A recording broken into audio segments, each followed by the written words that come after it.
I had woken up early once again. I tottered downstairs, holding tight to my dressing gown and curling my toes up with each step, so as to not let my slippers slip off. They had a tendency to do that. I could feel the morning chill hanging heavy in the house, as if it had as much right to be there as I did. Perhaps more. It had lived here longer than we had after all. The windows had grown a coat of icy condensation, but had failed to hide the lands of endless shadow behind them. Muted both in aesthetic and sound. I always thought that was odd. The background noise and artificial light that most people are accustomed to a point where they're not even noticed, like the tip of your nose peeking in your vision, or absent here. And the sheer lack of, either, was ironically deafening and blinding. I missed them a lot. At this time of morning, the house may have been situated in the center of space, or some vast, endless void. There was nothing but inky blackness that pressed in around us in every direction, as if we were a foothold, a mere redoubt of life and vibrancy that it, at all costs, must snuff out.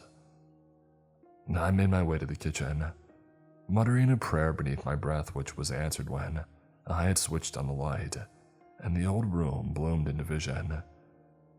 It was antiquated here. Everything in the house was. The decor left a lot to be desired. The drapes were moth-eaten and dusty, but that was neither here nor there, as they were never used. Why should they be? There were no eyes for man nor beast that we had to block.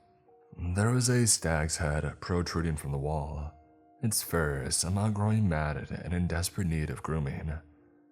I could only assume the occupants before us had placed their greasy, oily hands on the poor soul's bust. One of its antlers was broken in half, the missing counterpart nowhere to be found.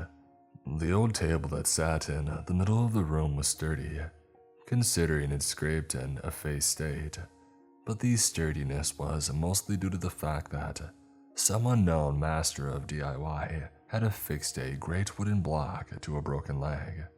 More often than not in here, the generator gave way, and I had to wake my dad up early to go down to the basement and fix it. He had tried to show me how to do it, but outside of revving the little cord, I was at a loss. But if I was being honest, I didn't want to let them know that I could be relied on to do it, especially since I was the one who woke first most times. The basement was old, dreary, dark. It was everything horror movies and childish nightmares gave warning klaxons about.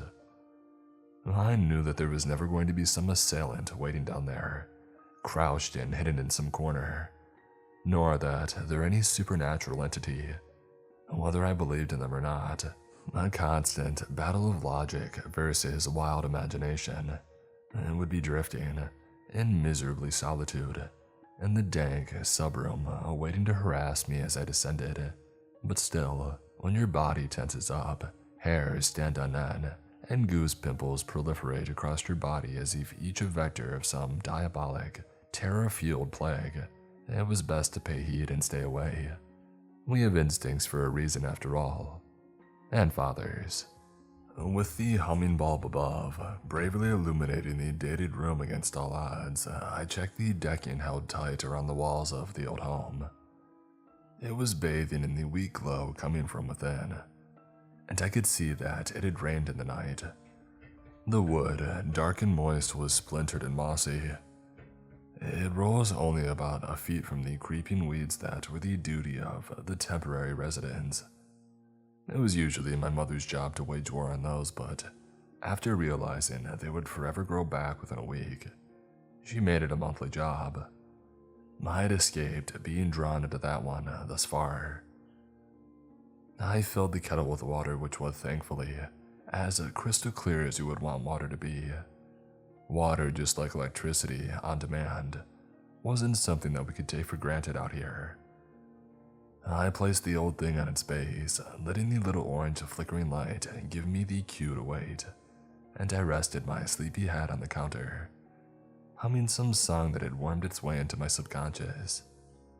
I hummed because, should I try to find a lyric, I would be searching fruitlessly, The kettle started to roll and bubble behind me, but I decided to wait for the button to click up and the unfurling steam to waltz carelessly into the slatted roof above before I moved away from my current state of comfort. I opened the cupboard, lifting it up on the hinge, which I learned quickly, and I fished out the rather bulbous baby blue mug that I had incidentally claimed as my own since we were positioned here. And then I smiled to hear the little tinkle tinkle tinkle of coffee granules at the base, and then I poured the boiling water in, letting the hypnotic steam, heavy with the bitterness of the coffee, drift into my nostrils. I didn't take milk anymore. We had it, of course, but we'd only have a delivery every 2 months, and it was usually UHT milk or soya, oat, or almond variants, which I tended to prefer.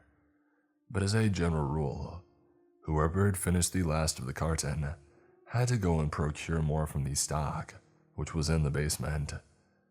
No thank you, Mr. Non-Existent Ghost or Murderer. You won't get me today. Ah, crap, I uttered aloud, and the sound of my voice was strange when it was the only sound amidst such silence. I forgot to defrost and toast the bread, loaves upon loaves frozen downstairs, but we usually had at least 2 in the freezer up here. But I quickly shrugged. Beggars can't be choosers. I opted for 2 rich tea digestives, the victuals my mother had fought for against my dad's commanding officers, and funnily enough, they seemed terrified of her. And so they sent them along with other provisions, more than she could eat, so it was never a point of contention within. Then, quite satisfied, I gave a cursory, greedy sip of the coffee as I always did, and regretted it, as I always did, when the liquid had scalded my lips and tongue where it swelled. As if the biscuits had the power to extinguish the burn, I chomped at the edge of one. It didn't quell the burn, but at least it gave a sweet accompaniment. Then, having conducted my integral morning routines, I shuffled back upstairs, turning the light off as I ascended, condemning the rickety kitchen and mossy, dew-glistened deck to the pre-dawn darkness. I was cautious not to step on those snitching steps that groaned and creaked, which I didn't begrudge them. It was understandable in their old age. I crept across the landing, sticking to the edge for that same reason. I was always the villain if I awoke someone before the alarm clocks, and I traced my free hand across the wallpaper, a once white, now slightly yellowed canvas, with drooping tulips which had, over time, become victims to endless glare and began to fade. I continued past my room, and opened the door which led to the attic. Strangely enough, I know that the top level of any house is as infamous for these same hidden assailants or vengeful poltergeists as the basement, but I never felt uneasy here. In fact, I felt very comfortable. Perhaps because this was decorated rather than old. Cracked stone wall which was the backdrop to a network of rusting old pipes. The attic had the same wallpaper as the landing, and was home to old, dusty furniture. A sad old couch, brown and fraying, sat before a rug. I didn't dare move the rug ever, because I was loath to see what color lay beneath it, as the floor surrounding it was a murky, soiled variant, an aged echo of what it once was when this place was built. There were no lights in the ceiling here, something to do with the wiring not reaching all the way up. The house was built pre-electricity, and everything was installed naturally post-construction. The one window in the room sat as the main focal point on the other end of the room. A small box number with a chipped, cracked, and soft frame was now just a black patch. Only a few speckled stars offered respite from the darkness. Just next to it, at an angle, was a high-back chair. One of the legs replaced by a mound of books, none of which were of any note. I had checked them all out already. And beside that old thing was a little end table, a dark, varnished wood, flecked and chipped, ever the theme. It had a browned, aged doily resting atop it, and on that was an old lamp. This lamp for some reason always made me smile. It was quite a magnificent piece of furniture, There was a triangular chunk missing from the body of it. Little hairline cracks spread from this focal point, as if trying to escape, slipping into the hole, like souls scrambling from the maws of hell. But it wasn't that I loved. It was just how disproportionate the lampshade was. The circumference was so bizarrely large that it seemed to more depict a possible orbit, rather than a cute little halo of light. That too had been dirtied and dulled with disuse over time, but I didn't care. I switched it on, and plucked up my book, which I always left under the cushion. This I washed after it treated me to a coughing fit one too many times. And then, with coffee, biscuits, and book, I lulled into my little reading nook, and waited for the early hints of sunlight to clamber above the distant mountains. We had a small box TV in the lounge area, but as there was no signal, it was just old VHS or DVDs that other families had brought and left here. But as a rule, we tended to avoid using any unnecessary electricity. After a month, it was quite easy to grow accustomed to. The view was always stunning anyway, or at least it was before it was diluted by familiarity. I was always used to suburban life, and a little getaway like this would have been such a dream that my fancy for halcyon, romanticized escapes always yearned for. But it was funny how quickly I grew accustomed to this, and began to pine for what I considered mundane, such as street lamps and the distant grunt of passing vehicles. Still, we only had just over 2 months left of our 6-month placement here, so for posterity's sake, I came up here whenever I rose before the drowsy dawn, to convince myself upon my return that I took full advantage of my time away. After about 30 to 40, give or take a few, I started to see, far in the restricted patch of distance offered from my dainty living canvas, the unmistakable gradient of morning. A diluted pink that valiantly began to sail into the void, embracing it with a today pinkish hue. That was nice, and that meant that today was going to be warm, bright, and pleasant. Within an hour or two of the sunrise, the rain may have evaporated into a cold memory, and I may take my sister on a little adventure. It was rare that I left the house, but I liked to make a journey of it when I did. I closed my book with a muffled thump, and placed it on the doily-ed tabletop. Doing so, I noticed that I had been so absorbed in my book that I had forgotten about my last biscuit and the dregs of coffee. I downed the drink. The sensation of the cold liquid was almost as unbearable as the scolding contrast I had subjected myself to earlier on. And as if someone may reach behind me and snatch the treat from my hands, I shoved the whole disc in my mouth and then snapped my teeth down. When we first came here, the winter was hard and brutal, and the journey over here was turbulent. We had to drive from our home under heavy and black gathering clouds, which by the time we got under the small military transport ship, it had begun pouring forth with an insatiable primality. We docked at some nondescript island that was home to nothing but some old lab, as my dad called it.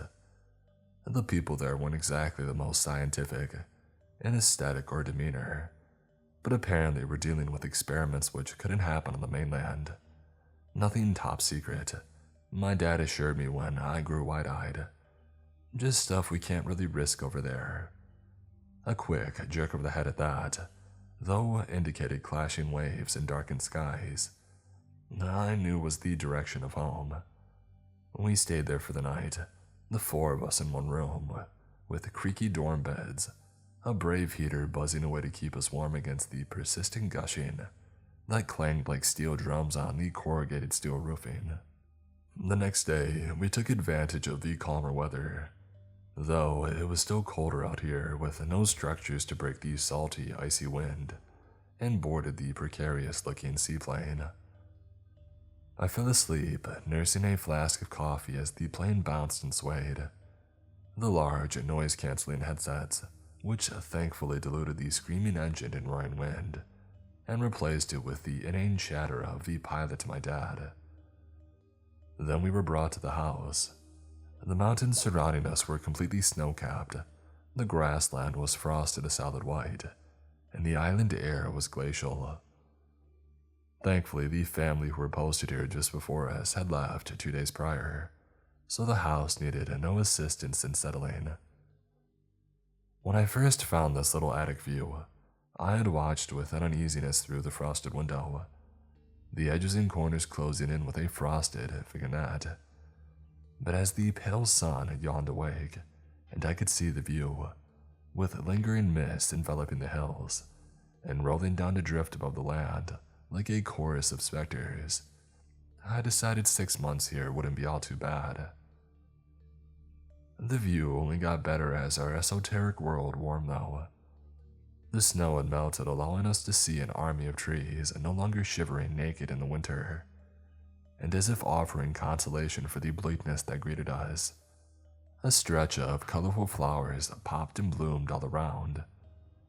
Venturing for as far as I could peer, crawling into the forest that started a fair distance from the foot of the mountain and crawled all the way to the tip. Even now I could see it, almost as if alive, the trees bristling and basking in the warm stroke of sunlight. I struggled with the little drawer under the end table, which was less of a drawer and more of a test of strength, considering it forced you to pull it with all your might before it finally opened and seemingly exploded. Then I took the binoculars out.